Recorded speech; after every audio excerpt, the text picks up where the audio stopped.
1984 সালের 2রা ডিসেম্বর গভীর রাত ভোপাল শহরে ঘটে যায় সেই ভয়াবহ ঘটনা। সেই বিভীষিকার ক্ষত আজ এই 40 বছর পরেও সমানভাবে দগদগে।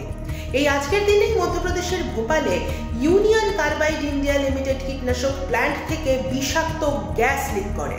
আচমকাই ছড়িয়ে পড়তে থাকে মিথাইল আইসোসায়ানেট। এই দুর্ঘটনায় অগণিত নিরীহ মানুষের প্রাণ যায়। ঘুমের মধ্যে মৃত্যু হয় অনেকের, পরে চিকিৎসাধীন অবস্থায় মারা যায় আরো অনেকে। সরকারি রেকর্ড অনুযায়ী এই দুর্ঘটনায় 3787 জনের মৃত্যু হয়। ঘটনার সময় প্রাণ হারান 2259 জন। এও জানা যায় যে এই চরম দুর্ঘটনার ফলে প্রায় 3900 জন চিরতরে পঙ্গু হয়ে যান। পুরো শহর গ্যাস চেম্বারে পরিণত হয়।